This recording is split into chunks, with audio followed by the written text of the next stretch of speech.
Raider Nation, what's going on? You're watching the Raiders Report. Coming up here on today's show, we're going to look at some news, we're going to look at some rumors, and we're also going to talk about Darren Waller because I've had a lot of people ask me, what the heck is going on with our star tight end? We're going to talk about that. We'll go through some injury updates, and then I'm going to cycle through a whole bunch of training camp news and notes that I got today. Let's first, though, talk about the 9 players that missed practice today for the Las Vegas Raiders. Darren Waller, Jacob Hollister, both of those players were out. Brandon Parker, of course he's out.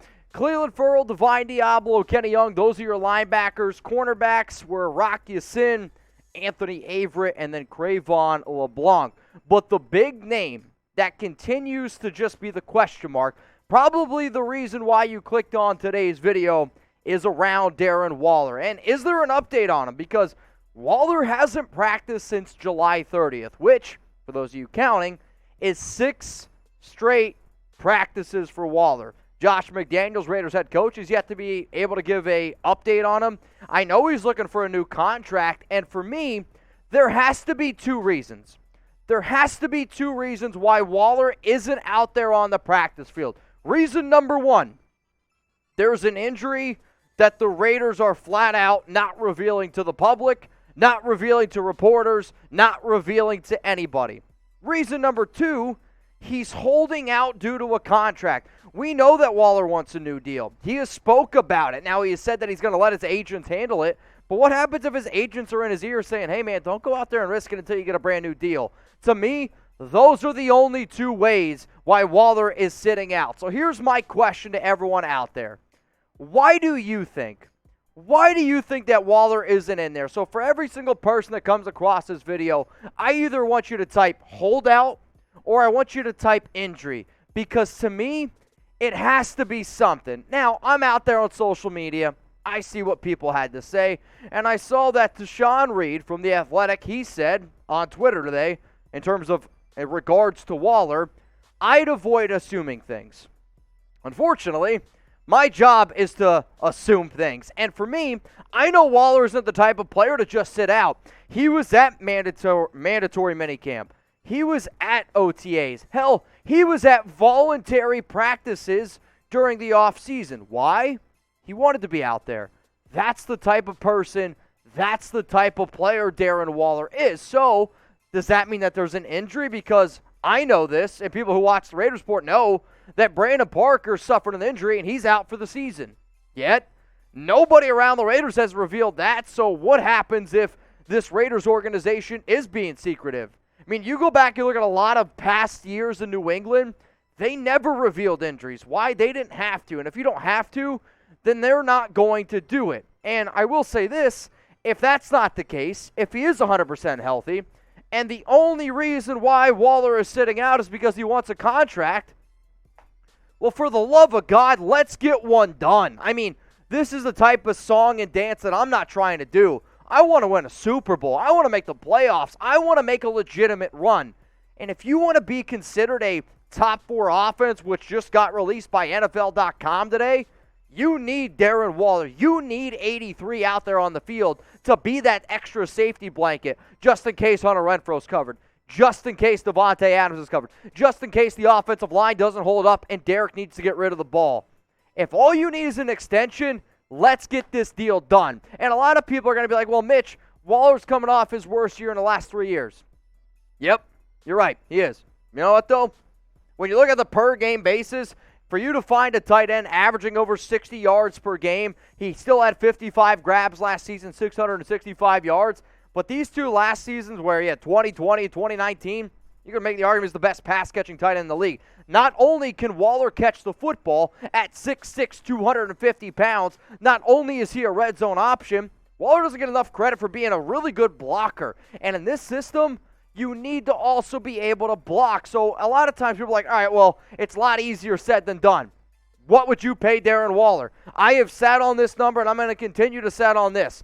If I was running the Raiders organization and I had enough money to pay Waller, I'd give him a 3-year contract extension, which is a total of $48 million. That's an average of $16 million per year, which basically makes him the highest paid tight end.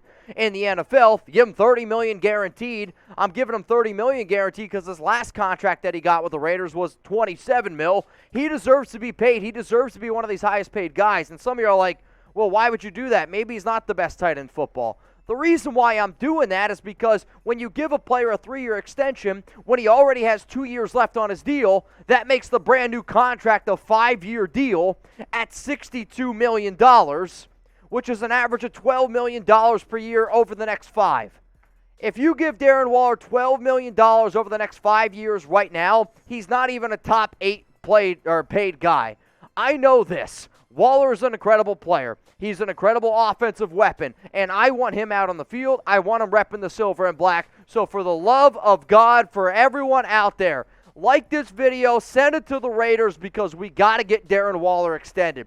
This simply cannot go on any longer. Coming up next here on the Raiders Report, we're going to look at some training camp notes. And Raiders practice today after having off yesterday, and I anticipate tomorrow's practice is going to be a little bit slower as well as they get ready to ramp up for their game up against the Minnesota Vikings. And speaking of the Vikings, I'm trying to crush them. And right now, we're kicking butt. But you know what? It's not good enough.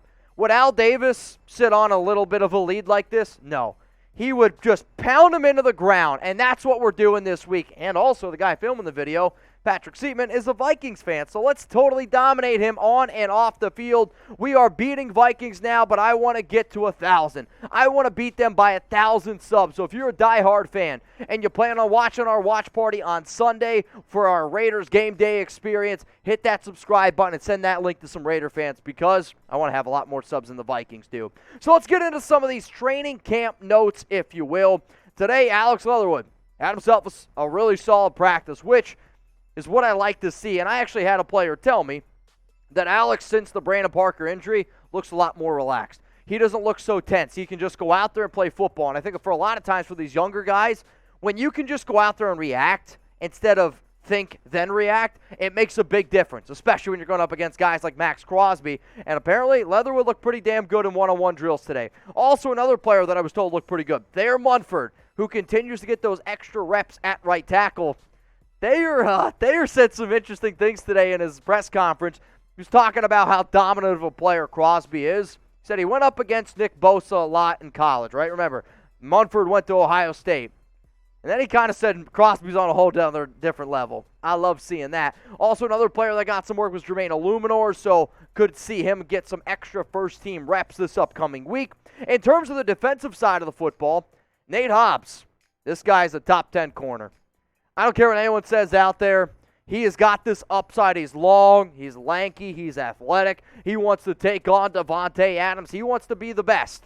And he looks like he's going to take that next step forward. Trevon Merrick, second-year guy. I mean, you see Nate Hobbs, Trevon Merrick, two very young players entering their second year. He's clearly the top safety on this team, and he's really starting to absorb, be a sponge in that Patrick Graham defense. Now, some of the other safeties are still trying to catch up. Like, I still think it's like Trevon Merrick, and then it's Daron Harmon, then it's Jonathan Abram, and then everyone else is kind of down here. I do want to see some of these other players catch up, but the fact that Nate Hobbs and Trevon Merrick are in our secondary and are as young as they are, man, I'm excited. But if you had to take a guess, both players very, very high upside. Can't wait to see what they do in their second year. Who's going to have the better season? And if you're like, man, that's a tough question. Well, guess what? This is the Raiders Report, and I'm going to ask those tough questions. So type NH for Nate Hobbs, or if you think it's Trevon Merrick, type TM. For me personally, well, I'll give you my answer after I tell you what's something about here about Locals. So if you haven't already joined our show over on Locals, we got an awesome community over there. You can scan this QR code. I'm actually going to be doing a live show after I get done filming this show. But if you want that exclusive content for those diehard Raider fans out there, I put out a video yesterday, which was this: which Raiders player is on the trade block? Figure out or find out. If you were to ask me which player do I think is the most likely to get traded, I tell you about him here. Also, my top 5 key takeaways from the new Raiders depth chart That is also out there. It is available on Locals, RaidersReport.locals.com. If you want to join my live show on Locals today, it is going to be at 6 p.m. Eastern Time, 3 p.m. Pacific, so I better hurry up because I got to get out of here, right? It's a live show just like I do on YouTube. You can get your questions in. You can interact with me. I promise you it's a good time. So go to that link or rewind a little bit and scan that QR code. Let's keep on looking at some practice notes here from the Silver and Black. The wide receivers, they continue to look really freaking legit. Davante Adams, good practice. Hunter Renfrow, really good practice. And a lot of times I try to talk about the wide receiver 3 battle with DeMarcus, Tyron, Matt Collins, and I don't give enough credit to Hunter, and I don't give enough credit to Adams. They're clearly the 2 best receivers that we have, which doesn't surprise anyone. And Derek today just continues to look good. I mean, when you want to talk about a leader of a team, Colin Cowherd was talking about how elite Derek is, and again, I don't want to throw the word elite out there, but DC has dealt with a lot of stuff. Carr hit today Davante Adams with a 45-yard touchdown that was like one of the best passes I've ever seen. Over 2 defenders. It was absolutely incredible. But DC's ability to just get another offense underneath his belt, I do think shows that he is a very intelligent football mind. In terms of some more defensive notes here, not so good for DeMarcus Robinson, but Chris Jones, he full-on hit stick DeMarcus today, which when you talk about some of these names that could be a surprise candidate to make the team, Chris Jones is a player that I want a lot of y'all to watch up against the Vikings this week. It's a player that I want y'all to start just looking at some notes for on this show, on other shows out there, because Chris Jones is a name that you need to start remembering because he's had some really good solid practices out there. Now, even though this is the Raiders Report, I love the NFL, I love football, and I'm actually going to have a few buddies over tonight. We're going to have some drinks, have some tacos, and we're going to watch some preseason football. You got the Giants up against the New England Patriots. I'm curious because the Raiders play New England in Week 15, how that game goes down. I also want to see how the Giants do because I'm looking at Saquon in a lot of my fantasy leagues. Another game, the Tennessee Titans up against the Baltimore Ravens. 2 AFC teams, 2 teams that absolutely could be in that wild card hunt with the Raiders, could absolutely be in the playoff hunt with the Silver and Black. So I do think even though the Raiders are not playing tonight, it is very important that you watch. So here's my next question. Are you going to watch the preseason games tonight? Yes or no? It's a very, very simple question. If you are, type yes and let me know which games you're watching. If you want to watch the Giants watch party, we will be doing one of those on Chat Sports. My guy Marshall Green's going to be having a good time. I know I'm going to be watching, and I hope you guys are too. All right, y'all, I am ready to get out of here today. Hopefully everyone has an amazing weekend. I am off Friday and Saturday, but you know what I do here. I grind it out, 365 for a reason. We're always pumping out content, and if the Raiders do anything, I don't care if I'm at dinner. I don't care if I'm walking Chuck. I don't care if I'm dropping a deuce. I'm going to get you guys a video as quick as I possibly can. So hit that subscribe button, turn on those notifications, and I will see you guys live for our Raiders-Vikings watch party on Sunday.